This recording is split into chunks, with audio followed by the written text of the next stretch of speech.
Bienvenidos a su programa Entre Juristas, un espacio en el cual el Ilustre y Nacional Colegio de Abogados de México aborda temas de interés jurídico. Hoy estoy de fiesta porque tengo el honor de recibir a dos de mis muy queridos y admirados maestros, el doctor Salvador Cárdenas Gutiérrez y el licenciado Carlos Requena, de esos maestros que marcan la vida de sus alumnos para bien. Gracias por estar aquí. Qué honor, de verdad que sí. Muchas gracias, al contrario. Y hoy vamos a platicar sobre este interesante libro que se llama Compliance Legal de la Empresa, una tendencia regulatoria mundial, del cual son coautores nuestros invitados y cuya lectura le recomiendo ampliamente a nuestro auditorio porque se trata de una magnífica explicación global a temas que se afrontan en el diario quehacer de una empresa, a problemas particulares. Bueno, y ya que estamos aquí, platíquenme por favor, ¿por qué decidieron escribir este libro? Bueno, primero gracias por invitarnos al programa. Gracias. Creo que se le corresponde más a mi querido maestro el inicio de la motivación del libro, ¿verdad? Bueno, también te agradezco, María, la invitación. Es un gusto para mí estar aquí contigo. Pues mira, como tantas cosas, tantos libros y artículos y estudios que surgen en el diálogo, pues realmente esto surgió, digamos, en la tertulia de camaradería que tenemos y que hemos continuado desde la universidad, Carlos y yo, a propósito de la política, de juntarnos a conversar qué está pasando en México. Y bueno, quisimos en este caso, y debido a la intensa transformación que significaba en el año 2016, desde el 15, una propuesta de reforma legal en materia de responsabilidad penal, y dado que Carlos pues es penalista bastante reconocido y profesor de Derecho Penal, y yo pues me he dedicado, además del estudio de las megatendencias, a la cuestión del Estado y la política y el derecho, pues de ahí decidimos complementar visiones, ¿no? Y pasar de la tertulia al libro, ¿no? Porque además es el primer libro que se escribió en México o escrito por autores mexicanos. Hay nada más que interesante. Así es, el primer libro que habla sobre esta materia de compliance legal de la empresa. Y ahora se trata de un tema íntimamente vinculado con el Estado moderno y su problemática actual, en el sentido de que por el elevado nivel de complejidad social y de relaciones humanas, el Estado ha debido desarrollar un esquema de corresponsabilidad en el cual ha responsabilizado a las organizaciones en su tarea de policía y buen gobierno. Justamente me diste teoría del Estado entre las muchas materias que me diste. ¿Me harías favor de ahondar al respecto? Bueno, sí, mira, y desde la época en que tuve la suerte de darte clase de teoría del Estado, yo siempre hablaba de que el Estado es un ente histórico, ¿no? A veces abordamos el estudio del Estado pues como si fuera una realidad ahistórica, una abstracción, ¿no? De hecho, antiguamente los libros de teoría del Estado empezaban definiendo el Estado, pero nunca te decían si ese Estado era lo mismo que una satrapía persa o que un imperio romano, o que, ¿no? Entonces, sino que empezaban definiendo el Estado como si fuera una especie de surgimiento de la nada y el Estado fuera una necesidad universal y cosmológica. Y yo siempre pues, he dicho y que el Estado es un ente histórico y como tal tiene un origen y por tanto está sujeto a las leyes de la caducidad y la transformación. El Estado surgió históricamente en el siglo XVI para dar respuesta a una serie de necesidades políticas europeas de orden, de estabilidad, y creo que ha sido en ese sentido pues uno de los grandes inventos de la humanidad. Sin embargo, el Estado ya para mediados del siglo XX se había convertido en el factotum, ¿no? Sí, pero además el encargado de todo, ¿no? El padre, el provisor, ¿no? El patriarca, el ideólogo. Y resulta que viene entonces, a partir de los años 90 del siglo XX, con la caída del muro de Berlín, del sistema soviético, viene un repliegue del Estado. Una tendencia a adelgazar el Estado. Adelgazar el Estado, efectivamente, ¿no? En general, no solo porque cayó la Unión Soviética, sino los estados en el mundo. Y con el repliegue del Estado, pues viene el aumento de la producción regulatoria por parte de las grandes organizaciones transnacionales, especialmente las del comercio internacional o supranacional, que es lo que se conoce normalmente como globalización, ¿no? La famosa palabra globalización, que desde el punto de vista jurídico produce un tipo de regulación que se llama soft law, regulación suave, por oposición a hard law, la regulación fuerte. La regulación fuerte es la que se produce en los ámbitos oficiales del Estado, en las instancias regulatorias del Estado, como los congresos, los parlamentos. En cambio, el soft law se produce, es producto de la práctica comercial internacional. Son reglas de comercio, reglas de estandarización, etcétera, y todo eso se va incorporando a los derechos nacionales. Bien, a partir de la crisis de la globalización en el 2008 y 2009 primero, y luego en el 11, con la crisis financiera norteamericana, etcétera, pues reaparece el Estado, ¿no? Pero resulta que el Estado pues ya no puede regular la complejidad que produjo la globalización, ya no la puede regular o pretender ser el mismo Estado que había sido antes de 1989, antes de la caída del muro de Berlín. Es decir, el Estado se enfrenta a una complejidad que lo desborda. ¿Qué complejidad? Complejidad regulatoria, instancias autónomas, organizaciones constitucionales autónomas, una sociedad que ha emergido. Que ocupó el vacío que dejó el Estado cuando se adelgazó. Que ocupó el vacío, así es, efectivamente. Y entonces, pues claro, en ese momento el Estado pues se da cuenta de que no reúne, digamos, los instrumentos ni las condiciones para gobernar por sí mismo y de manera unilateral a la sociedad. Entonces tiene que compartir el gobierno. ¿Con quién? Pues con las instituciones sociales, las organizaciones y específicamente en el libro nos ocupamos de las empresas. ¿Cómo? Pues las empresas se van a autorregular, pero no de manera absoluta, sino con un límite, que es el límite que le impone el Estado de respetar los derechos humanos y de contribuir directamente a la lucha anticorrupción. ¿Cómo? Pues a través de una serie de prácticas de cumplimiento regulatorio, de seguimiento, de aplicación de códigos de ética, etcétera. De gobierno corporativo. Gobierno, claro, es el triunfo del gobierno corporativo, ¿no? Entonces, lo que se trata es de que la empresa, entonces, se autorregule, pero en un esquema de regulación o digamos, estatal, que es ese modelo se le suele llamar autorregulación regulada. Es decir, la empresa contribuye desde su ámbito a la lucha contra la corrupción, estableciendo reglas éticas y de cumplimiento regulatorio, y el Estado a la vez le permite autorregularse siempre y cuando contribuya con esos fines que nos incumben a todos, ¿no? ¿Qué es lo que se conoce? Y de eso Carlos sabe mucho más que yo, el de la famoso esquema de gobernanza, ¿no? Que es cómo colaboran Estado y sociedad. Y esto, María, además, pues ya pone esta antigua relación así de dialéctica que hacíamos antes, de decir lo público y lo privado. Sí. El sector empresarial y el sector gubernamental. Ahora estamos frente a un esquema de hibridación. Claro, donde cada vez menos clara la diferencia. Lo público y lo privado se tienen que estar mezclando. No podemos ya seguir en ese esquema dialéctico de oposición, de contrarios, ¿no?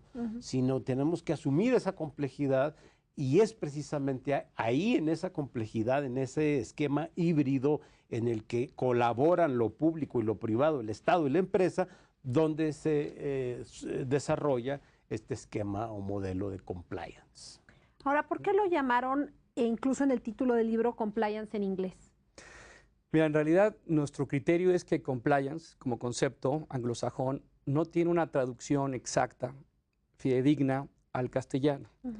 Porque precisamente este concepto de compliance, que viene obviamente de los temas anglosajones, es resultado de una megatendencia neoreguladora donde tiene que ver con normas de corte suave, soft law, y de corte duro como hard law. Y no hemos encontrado una traducción y creemos que si somos congruentes, consistentes con una megatendencia mundial, pues no hay ningún problema por adoptar este anglicismo como tal. Claro. Se ha traducido como cumplimiento regulatorio, como orden, control, pero no nos pone mal ni nos incomoda utilizar compliance, ¿no?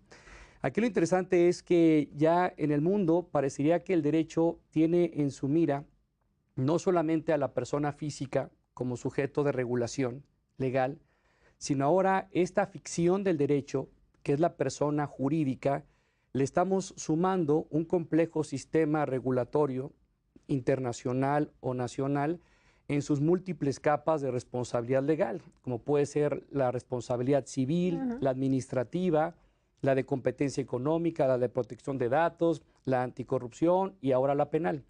Y este complejo sistema de responsabilidades de la persona jurídica, vamos a ver más adelante que va a llegar una tercera persona que va a ser o es la persona cibernética, que en esa todavía no estamos en esa línea, pero si nos enfocamos en la persona jurídica, nosotros consideramos que estamos empezando a resolver problemas del siglo XXI con dogmática jurídica, con criterios científicos jurídicos del siglo XIX y XX. Porque hasta donde yo me quedé, esta responsabilidad penal de la empresa, vaya, en última instancia el responsable era el representante legal, o sea, como que sí era una persona física. Sin duda. Y ahora ya, al reconocer que la persona jurídica es un nuevo modelo de responsabilidad legal, y particularmente en lo que me corresponde como penalista, ahora el modelo de responsabilidad penal, eso sin duda simbra, porque te voy a poner un ejemplo. Hay muchos abogados partidarios de ya eliminar el concepto de persona moral, incluso para reformar los códigos civiles, porque el concepto de moral parecería que no es consistente con imputar a una persona que se dice moral en el concepto de la moralidad como ética en un concepto común. Pero si abandonamos la persona moral y acogemos a la persona jurídica, creo que se soluciona. Pero hay muchos conceptos del pasado. Imagínate, en México afortunadamente ya tenemos una norma mexicana del 2017, una norma mexicana de compliance propia del Instituto Mexicano que genera... Entonces, México ya es parte de esta megatendencia regulatoria. Ya la es, y este Instituto Mexicano de Normalización y obviamente certificación la crea, pero es un compliance que aglutina un concepto genérico de regulación, de gestión, de prevención de riesgos, pero particularmente en el penal pues no lo colma, porque en México es muy interesante, pero estamos acostumbrados a prevenir riesgos de todo tipo. Pero ahora, bajo este modelo de responsabilidad penal de persona jurídica, se trata de prevenir riesgos de carácter penal. Y a eso sí no estábamos tan acostumbrados. Por eso se dice en la discusión del foro jurídico que ya el derecho penal ha sido ya no la última ratio, o ya dejó de ser la última ratio, ese último componente de remediación legal para faltas o sanciones, sino que ahora somos un derecho penal de primera ratio, porque ahora el derecho penal previene conductas posiblemente delictivas que se cometan a futuro. Incluso hay una doctora, amiga Laura Zúñiga en España, que habla de que por lo menos en materia penal, en la responsabilidad de persona jurídica, ya no estamos en la contabilidad ni en las matemáticas, sino en el álgebra, por la complejidad del sistema. Lo triste o lo apasionante, por un lado, es que ningún país en Latinoamérica ha desarrollado un modelo propio, congruente, consistente de responsabilidad penal de persona jurídica. Estamos en procesos de construcción y eso está costando pues sangre, sudor y lágrimas, porque hoy vemos que hay, digamos, en lo genérico, 3 grupos de empresas o 3 grupos de personas jurídicas. Aquellas que no conocen la reforma legal, las obligaciones, deberes de debido cumplimiento, de debido control, de una sofisticación en su organización, y pues viven lamentablemente en una respetuosa ignorancia. El segundo bloque de empresas o personas jurídicas son las que ya conocen de la reforma, saben que deben de adoptar modelos de cumplimiento regulatorio o que por una razón no pueden o no quieren o están pudiendo o están debiendo más por una influencia internacional que nacional, y en esas estamos analizando. Pero hay un grupo, un tercer bloque de empresas o personas jurídicas que ya, en virtud de que la reforma legal inicia en junio del 2016 en el modelo de responsabilidad tanto administrativa como penal. Y hay empresas que han sido víctimas en términos de padecimiento de una falta o incluso imputadas, es decir, que ya están siendo sujetas de investigación administrativa y penal y que ellas sí estamos sacando cierta experiencia de todo lo que es esta regulación de persona jurídica. Qué interesante, muchas gracias. Tengo que ir a un corte, no se vaya por favor, regresamos en breve a seguir platicando sobre compliance legal.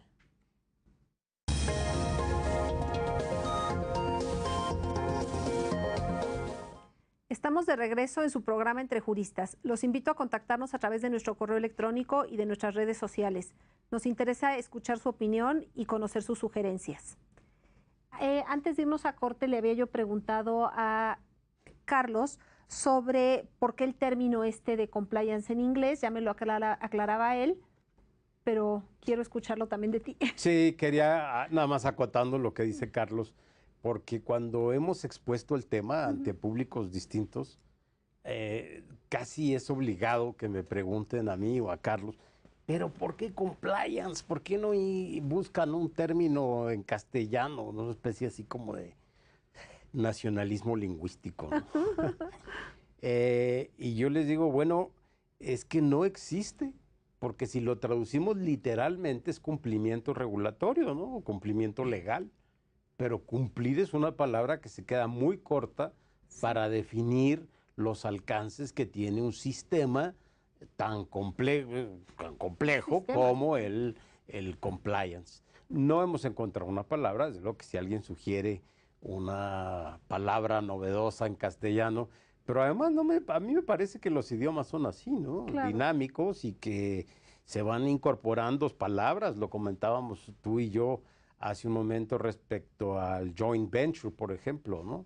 Que es un contrato que no puedes traducir literalmente porque su traducción literal dista mucho de definir sus contenidos. Así es. Entonces, por lo pronto seguiremos, yo creo, utilizando la palabra compliance, no solo para referirnos al sistema que adoptan las empresas para prevenir la responsabilidad penal de la que hablaba Carlos, sino como todo un sistema de control regulatorio y de seguimiento a ese control. Además de prevenir, y si quieres lo abordamos después, cuando tú lo veas conveniente, el tema de el buen gobierno o la ética empresarial, ¿no? Forma parte importante como cultura de la legalidad que prevé. Entonces tú imagínate a lo que decía Carlos de responsabilidad penal, de prevención de la delincuencia, habría que añadir la responsabilidad social corporativa, Sí. Todo eso tan complejo y tan distinto constituye el sistema compliance. Sí, sí. Entonces La palabra cumplimiento no vemos realmente no lo abarca. una palabra castellana que la supla, ¿no? Claro. Antes de entrar a este tema de la relación del compliance o del sistema de compliance con la ética, Carlos, a mí todavía no me queda claro esto de la responsabilidad penal de las empresas. En última instancia, ¿quién va a ser imputado?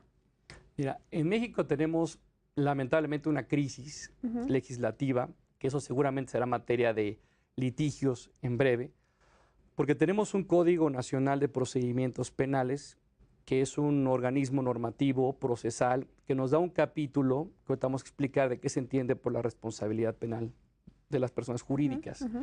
Pero lamentablemente tenemos todavía 33 códigos penales, la Ciudad de México, los de los estados y el federal, en donde también acogen ciertas normas bajo su soberanía de lo que entienden o no por la responsabilidad penal. Hasta ahorita hemos identificado que desde el punto de vista sustantivo, solamente la Federación, el Estado de México, la Ciudad de México, Yucatán, Quintana Roo, por ejemplo, han adoptado el modelo de responsabilidad de persona jurídica, pero no los demás.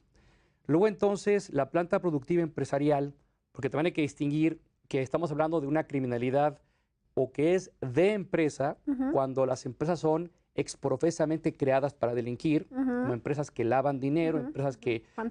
Fantasma, etcétera, que eso es un nivel de regulación. Y estamos hablando de otras empresas en donde son totalmente lícita su constitución, pero por no prevenir ciertos riesgos penales, dan permiso o dejan espacios para que se cometan delitos en el seno de su corporación. El tema es que esta crisis legislativa impacta porque hay dos modelos de regulación de responsabilidad penal. Uno que se conoce vicarial o de heteroresponsabilidad, en donde se dice que la persona jurídica va a ser responsable por el hecho que comete una persona física. Claro.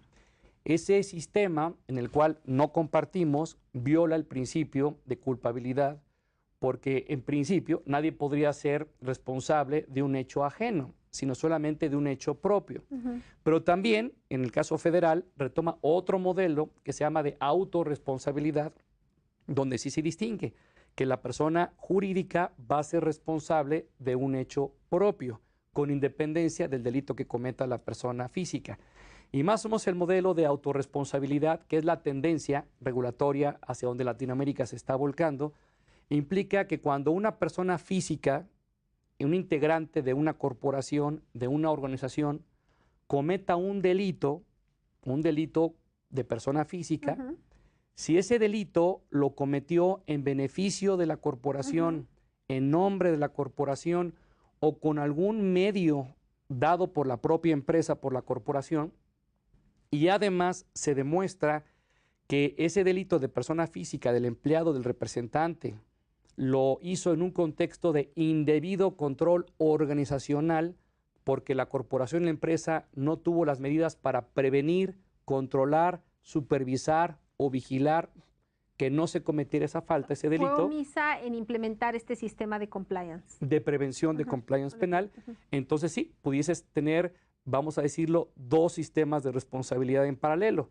El procedimiento penal contra la persona física por el delito que cometió y el modelo de responsabilidad de la persona jurídica por el delito empresarial. Y este delito empresarial es el que nos está dando problemas en toda Latinoamérica porque tenemos que construir un modelo de imputación penal bajo reglas procesales en donde hay 4 conceptos que fundamentan el modelo de imputación penal de una persona jurídica. El primero es el indebido control organizacional, que es un concepto jurídico indeterminado, vago, pero hay que demostrar en tribunales, en las investigaciones, y tendrá que ser valorado por un ministerio público, por un juez de control. El segundo concepto es el defecto en la organización. Es decir, esta empresa, pequeña, mediana o grande, tuvo una indolencia, una insuficiencia, un defecto en cómo está organizándose al interior y al exterior, y obviamente causa lesiones por haber sus empleados, integrantes, representantes, haber cometido un delito como persona física. El tercer concepto es el concepto de la prevención de riesgos, pero riesgos penales, que como son penales, el derecho penal y la criminología están de por medio. Luego entonces las empresas deben de prever riesgos penales con base en reglas de un catálogo y ciertos delitos procesales de acuerdo a su actividad organizacional o su actividad industrial o su actividad comercial. Y el cuarto eslabón es el que se teje a través de la cultura de fidelidad. Esto quiere decir que si el Ministerio Público, un juez penal, demuestran que la corporación no logró una objetiva, material, acreditable fidelidad a una cultura de legalidad, pues entonces estos 4 conceptos van a estructurar lo que es el modelo de imputación, que los penalistas estamos discutiendo en todos los foros. Claro. Por ejemplo, basta que te diga que dicen, bueno, es muy fácil acreditar el dolo de una persona física, que es el dolo tradicional cuando conoces y sabes ciertos elementos del delito y aún así tienes la intención de seguir adelante, tu conducta la exteriorizas y cometes el delito, el dolo de persona física.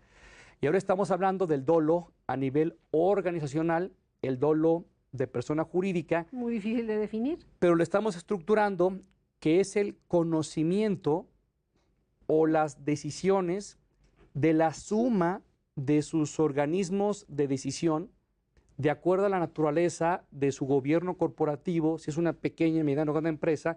Entonces ese conocimiento organizacional y su conjunto de decisiones que llega a ser una decisión organizacional activa u omisiva frente al derecho, frente a las normas reguladoras, es lo que genera un dolo, en este caso empresarial, o una culpa, es decir, una negligencia a sabiendas de que hay ciertas regulaciones, pues simplemente su consejo de administración o sus comités reguladores o su director general son omisos y simplemente no previenen. Y ya platicaremos también que esto hay que distinguir entre una pequeña y una mediana a una gran corporación, porque todo tema de compliance pues trae costos, esfuerzos reguladores, en fin, es un tema que atañe. Y el derecho penal está abandonando los conceptos propios del derecho penal. Hoy el derecho penal en realidad es un conjunto de conceptos de otras materias, como puede ser el derecho mercantil, derecho corporativo, derecho industrial, están subsumiendo. Entonces, de ahí que ya el derecho penal, podemos mucho afirmar que se está privatizando el derecho penal en este modelo de responsabilidad penal y ya no siendo solamente la última ratio, sino también la primera ratio en su función de prevención delictiva. Que tiene toda la lógica, porque si era un derecho que pertenecía al derecho público, al adelgazarse el Estado y crecer esta tendencia regulatoria privada, pues lógicamente se privatiza, como bien dices, el derecho penal. Sin duda. Ahora, es un tema que tiene mucho que ver con la ética, Salvador. ¿Cómo lo vincularías? Bueno, parte de la cultura de la legalidad de la que hablaba hace un momento Carlos y de la cultura de la prevención, pues está precisamente en la ética. ¿Qué pasaba antes, María?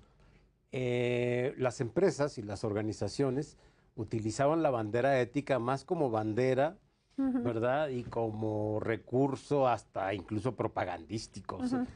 Hace 15 años se puso de moda pintar de verde todo, ¿no? Las publicidades, las medidas preventivas, las empresas mismas. Pero ni lo verde ni lo ético son simplemente modas o, digamos, añadidos ornamentales de la empresa, ¿no? Hasta se decía, ¿y tiene usted código ético? Ah, claro, mire, aquí está, ¿verdad? Que quién lo conocía y quién lo cumplía y quién le daba seguimiento, pues es otra cosa, ¿no?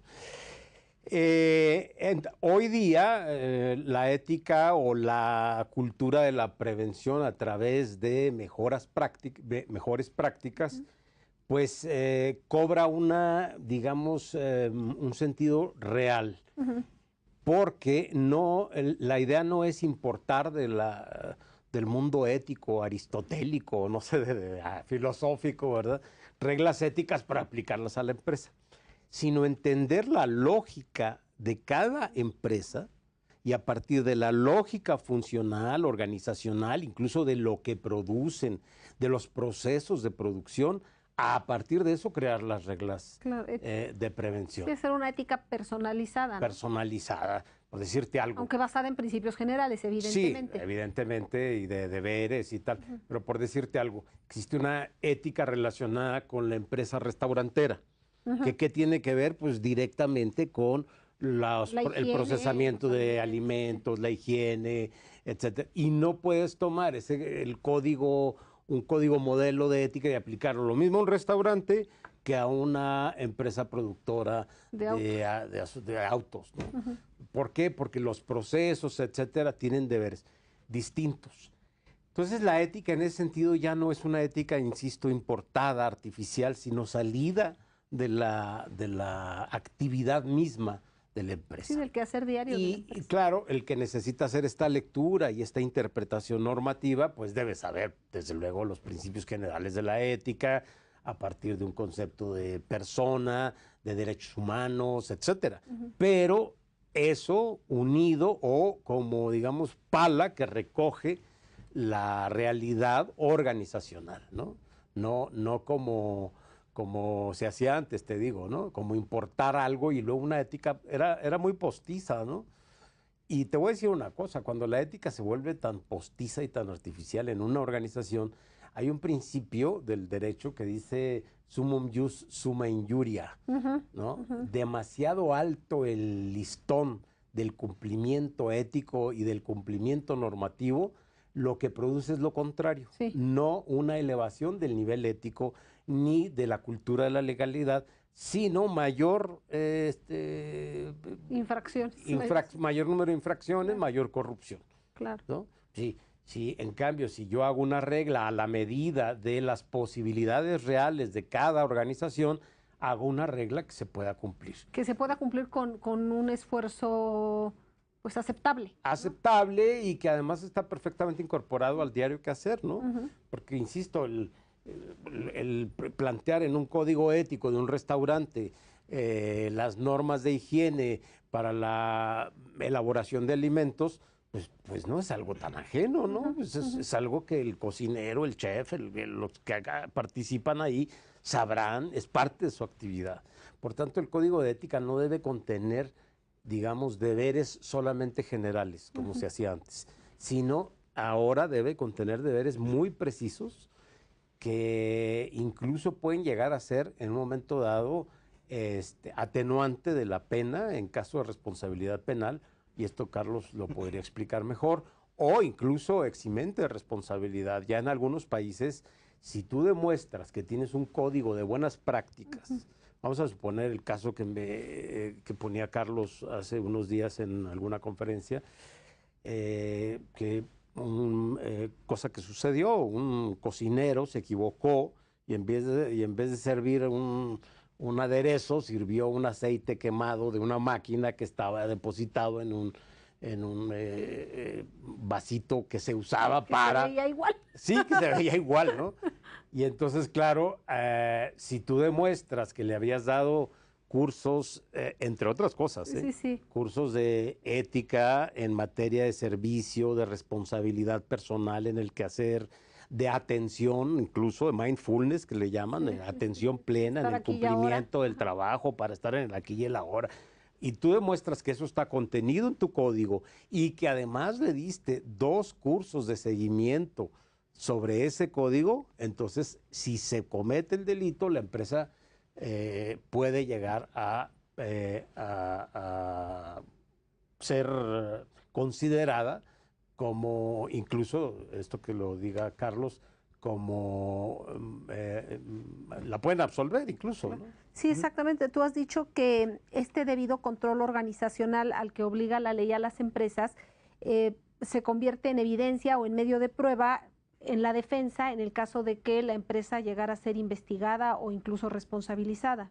Sí, claro. Y además, este compliance penal o políticas internas de prevención delictiva o programas de cumplimiento penal, hay que darle su justo valor, porque tampoco es el dogma de fe irrestricto. Ahorita hay muchos despachos de abogados que están queriendo hacer compliance penal como papa frita, y eso no es lo que habla la ley.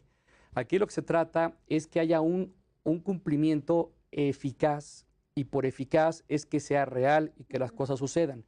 Porque todo el flujo de información que hay en una corporación, en una empresa, claro, dependiendo si es una pyme o una gran corporación, pues va a haber que establecer ese acreditamiento de la fidelidad al derecho, del debido control, a nivel de personas físicas en la organización, a nivel de data o información, todo el flujo de información o documentación que pasa, incluso informático, a nivel de instalaciones, mobiliario, material, centros de distribución, oficinas, y luego a nivel de procesos o subprocesos comerciales de producción, y a fin de cuentas armar todo un sistema de cumplimiento.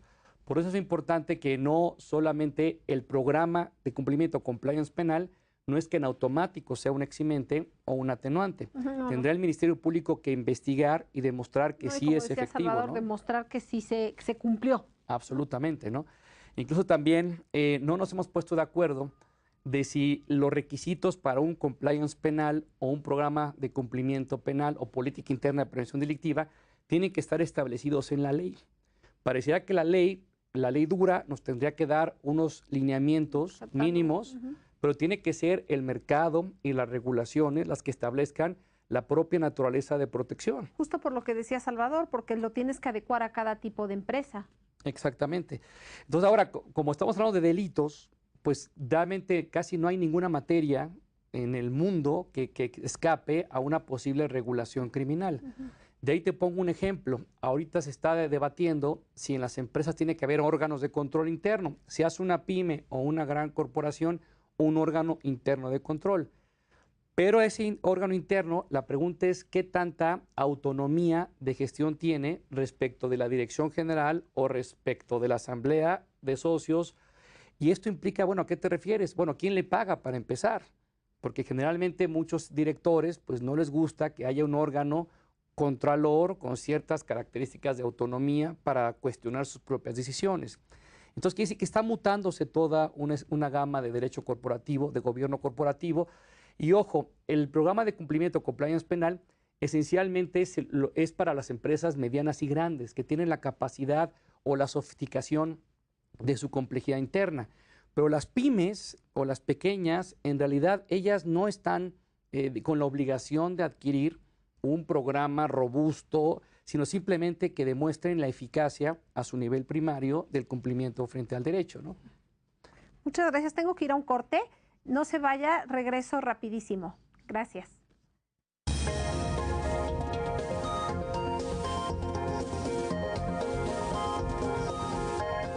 Estamos de regreso en su programa Entre Juristas platicando sobre el compliance legal de la empresa. Carlos, explícame por favor cómo funciona un procedimiento penal de este tipo.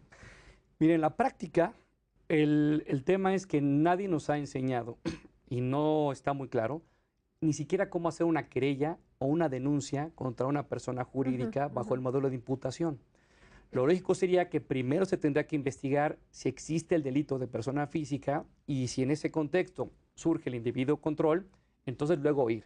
Pero ya en la práctica, simplemente intentar redactar una clasificación jurídica del hecho, si es doloso, culposo, si fue autoría o participación, si fue delito consumado o tentativa, qué bienes jurídicos da problema. Pero un problema también pragmático es que los ministerios públicos, los fiscales, ya en la práctica están teniendo problemas de cómo van a traer jurídicamente, vamos a llamarlo físicamente, a la corporación a un procedimiento penal. Se dice que obviamente las corporaciones actúan por conducto de sus representantes, pero no queda claro si en una pequeña, mediana o grande empresa, a quién tienes que traer como representante para que represente la imputación de la corporación. Evidentemente esto da muchos problemas porque ¿qué pasa si no van o no quieren o revocan poderes? Y esto es lo que obliga que para que esta reforma sea eficaz tendremos que incorporar bajo la figura mercantil civil que en materia penal exista el representante necesario. Es decir, que cuando tú constituyes una persona jurídica, automáticamente por reglamento, por ley, lo que hubiese un representante necesario para todos los efectos de la responsabilidad legal para que no evadan una responsabilidad en el caso de que haya la comisión de un delito. ¿Y a quién le corresponde la carga de la prueba? Ese es otro tema. Las personas jurídicas, como bien dijo el maestro Cárdenas, tienen todos los derechos humanos, llamados derechos fundamentales, todos excepto los de la persona a nivel de dignidad humana, pero tienen todos, entre ellos la presunción de inocencia, el debido proceso. Luego entonces también tienen el derecho a la no autoincriminación. Ejemplo, si a una empresa, un ministerio público decide imputarla penalmente por la comisión de un delito ambiental, imaginemos, evidentemente el ministerio público tiene en principio la carga de probar que la empresa es penalmente responsable, pero pues ¿cómo va a entrar a la corporación si no conoce medianamente mucho? Y aquí empieza una guerra litigiosa, porque o el Ministerio Público, a fin de cuentas, cita a la corporación y si no cita, le decreta eventualmente una técnica de investigación con control judicial que sería un cateo con efecto de aseguramiento específico para sacar computadoras mobiliario y ahí empieza el desprestigio, el intangible de la empresa y no digamos si hay prensa de por medio. Entonces, en la práctica creemos que las empresas en realidad, si cuentan con una política de prevención delictiva o con un incipiente programa, manuales, protocolos de cumplimiento, tendrán ellos que ser los que lo suministren para demostrar que están cumpliendo en favor del derecho. Insisto, el compliance penal no es el único medio para probar el debido cumplimiento, sobre todo en las pequeñas y medianas, pero en la práctica va a tender a hacer eso y por eso el compliance penal es realmente la mejor vía para acreditar tu debido cumplimiento, ¿no? Porque estamos hablando de empresas y empresas con sede que no son delincuencia organizada. Pero persona jurídica también son los partidos políticos y también son los sindicatos. Vamos a ver ahorita quizá, ¿verdad?, partidos políticos imputados penalmente por algún delito que cometieron sus integrantes o sindicatos incluso, ¿no? Y también deben sujetarse a este sistema. Sin duda, porque desde que ciertas personas físicas deciden organizarse para constituir una persona jurídica, Ahí nace lo que llamamos en materia penal una calidad de garante originaria. Claro. La calidad de garante de garantizar el control, supervisión y vigilancia frente a riesgos de carácter penal. Y cuando ellos constituyen la empresa, no importa el modelo de constitución, de acuerdo a la ley civil o mercantil que fuere, ellos delegan esa garantía o calidad de garante a los órganos de administración, pero no acaban de delegarlos totalmente, se quedan con un remanente. Por eso los socios accionistas, los administradores, directores y el personal hacia más abajo, pues siguen siendo, en este caso, sujetos de una posible responsabilidad penal en lo individual, siempre y cuando hayan participado del delito de las personas físicas, con independencia de la responsabilidad que la corporación puede tener, cuyas sanciones están perfectamente reguladas en el Código Nacional de Procedimientos Penales o en alguna regulación de los estados, como pueden ser multas muy altas, suspensiones, clausuras, disoluciones, intervenciones judiciales, etc. Sí, lo que comentaba, sanciones que no necesariamente pertenecen en forma estricta al ámbito penal. Sin duda, por eso se dice que realmente este modelo de responsabilidad penal de persona jurídica comparte mucho del modelo administrativo sancionador y de ahí la justificación de que no siempre será la responsabilidad penal la que prevalezca. Puede ser una responsabilidad civil de daño moral o una responsabilidad administrativa bajo modelos anticorrupción, pero nuestro sistema constitucional permite vías excluyentes. Por eso una empresa, por un solo mismo hecho, en este caso ilícito, puede quedar sancionada en lo civil, en lo penal, en lo administrativo y hasta en derechos humanos de ser necesario, ¿no? Claro. Salvador, ¿dirías tú que se trata de una política de empresa o de un sistema jurídico vinculante por parte del Estado? ¿O es un híbrido? Yo creo que es un híbrido. Hay una palabra que comentamos constantemente en el libro de compliance legal de la empresa y no la usamos como recurso retórico, ¿no? Sino como una forma de explicar la nueva realidad, y es la palabra complejidad, ¿no? Actualmente yo digo, medio en broma, que cuando algunos autores no tienen una respuesta a problemas novedosos, dicen, bueno, es un problema muy complejo. Pero este sí es muy complejo. Pero este sí es muy complejo y se adecúa a los conceptos de complejidad, e incluso en el ámbito de las ciencias, ¿no? Ahora es tan complejo que por eso comentabas en el corte que ameritaría un estudio profesional pues equivalente a una licenciatura. Sí, a una licenciatura, una maestría y a un doctorado y a un postdoctorado, porque... Y estas personas en la práctica lo que harían, vaya, su quehacer profesional sería ayudar a las empresas a adecuarse para cumplir con este sistema. Sí, y también comentábamos alguna cuestión que planteabas tú, y si en una empresa se quiere adoptar el modelo o el sistema de compliance, ¿a quién llamo? Exacto. ¿A un despacho contable, a un despacho de abogados, o le digo al departamento legal si lo tengo, y si es una empresa mediana? O un guía ético. Tengo No sé un guía ético, ¿no? A recursos humanos. A recursos humanos. Mira, yo creo que los estudios universitarios tienen que ir avanzando y dando respuestas a los requerimientos de la sociedad. La universidad tiene que estar en contacto para dar, no es desde luego la universidad un centro de capacitación, pero sí de estudios y de especialización que a través de profesionistas respondan a los requerimientos sociales. Y no existe, curiosamente, una carrera, y eso lo publicó recientemente Carlos en alguna revista por ahí, que no existe una carrera de licenciado en compliance, officer, que le llaman, ¿no? En inglés, o en oficial. Ahí sí le podemos poner en oficial, si quieres, de compliance, o licenciado en compliance, como le quieras llamar. Pero no existe una carrera. Claro, es compleja, es como la carrera de administración cuando surgió a finales del siglo XIX, principios del XX, pues decían que era una especie de retacería de conocimientos porque tenía algo de contabilidad, algo de derecho, algo. Bueno, ciertamente así sería un poco al principio una carrera de compliance, pero urge que las universidades privadas y públicas diseñen un modelo de enseñanza compleja para dar respuesta a este problema que es complejo. Desde luego que sí, el que está más relacionado es la carrera de Derecho. ¿Por qué? Porque aunque el derecho no es un conjunto de leyes, es mucho más que eso, y eso lo sabemos, pues sí, digamos, se trata de un sistema regulatorio en el que las reglas son el eje de la nueva cultura empresarial y de la nueva cultura organizacional. Y yo creo, María, aprovechando, y lo decimos al final del libro, que no hay que tener miedo a estos cambios. La gente, cuando uno habla de esto, lo primero que dicen, otro golpe más a las empresas, ¿no? Ya de por sí los impuestos y tal. Esto es distinto. Esto es distinto. Sí tiene, desde luego, una parte que debe ser carga, pero tiene también una repercusión muy positiva, ¿no? Que es apostarle a la cultura de la legalidad, a que las reglas realmente se cumplan, ¿no?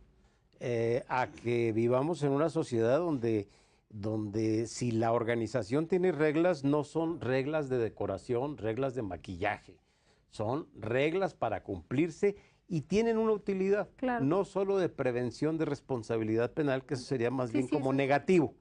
O esa ya es una particularidad. Una particularidad, sino también tiene una parte positiva, ¿no? Que es contribuir pues, a tener una sociedad un poquito más, digo un poquito, un bastante. Más, sí. Más eso New Age, como tú dices, es contribuir a un mundo mejor, porque eso repercute a nivel global. Sí, eso es tarea de todos, digo, tampoco podemos ponernos en un plan tan,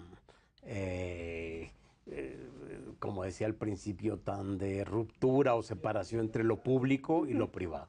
Porque es lo que luego se dice, ¿no? Ahora el Estado se quiere desentender de su deber de perseguir a la corrupción y a los delincuentes para echárselo a la empresa. No, es un esquema, insisto, de hibridación en el que es necesario que lo ahondemos en él, que lo estudiemos y saquemos lo mejor. Y sí tiene una parte muy positiva, por supuesto, que es la de aprender a trabajar con reglas que realmente responden a una realidad y que son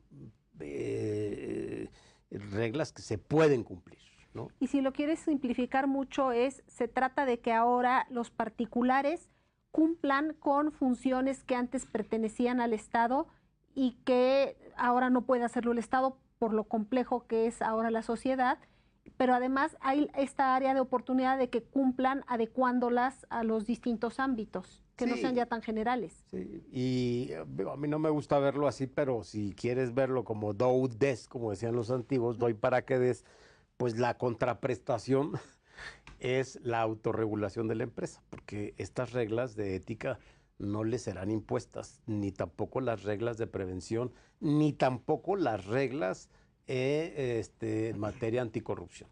Estas reglas las tiene que crear la propia empresa. Ahí está, digamos, el contrapeso, digamos, ¿no? Sí hay una nueva responsabilidad, pero también hay un esquema de apertura de los márgenes de autorregulación de la propia empresa. Es como decías tú, un área de oportunidad de la propia empresa. Carlos, ¿nos regalarías una conclusión? Sí, bueno, lo primero es que si el modelo de imputación de persona física fracasó en México, como en muchos lados, pero en México fracasó con los índices tan altos de impunidad, la pregunta es si vamos a esperar la misma impunidad ahora respecto de las personas jurídicas. No lo veo así porque parecería que los sistemas de procuración de justicia, cuando la aprendan, quizás se vayan más hacia el modelo de imputación de persona jurídica que al de persona física. Pero los operadores tenemos una gran responsabilidad porque se está viendo que esta responsabilidad penal sí requiere especialización, sin lugar a dudas. Por ejemplo, las técnicas de investigación por parte de un fiscal o un ministerio público, ¿cómo van a ser cuando tenga enfrente la necesidad de imputar a una persona jurídica? Va a empezar a citar desde la dirección de arriba a abajo, o va a empezar a citar al empleado menor para arriba.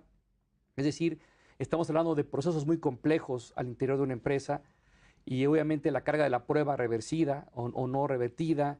Entonces creemos que lo que se avecina aquí es una gran cruzada, primero para trabajar en un código nacional procesal, Así es. creo que esa va a ser una gran solución. Labor de romanos. Alguno va a tener que decir que ya es digno México de una ley general de responsabilidades penales de persona jurídica por la gran planta productiva, industrial y comercial que hay en nuestro país. Otros dicen, ¿por qué hacemos tan complejo algo que debe de quedar relativamente sencillo? Pero lo que creo que sí viene en el corto plazo es una gran responsabilidad y el importante rol del Poder Judicial, tanto federal como locales, porque hay muchos asuntos que ya están llegando a las procuradurías, ya hay muchos intentos de investigación, pero muy pocas, o te podría decir nulas sentencias. Un sistema penal de persona jurídica donde no hay procedimientos en manos del Poder Judicial y no hay sentencias, a pesar de que esto inició en junio del 2016, implica de que algo está pasando, algo no está bien. No, y que quizá habrá que pensar en la necesidad de especializar al Poder Judicial en este ámbito, en el de compliance, ¿no?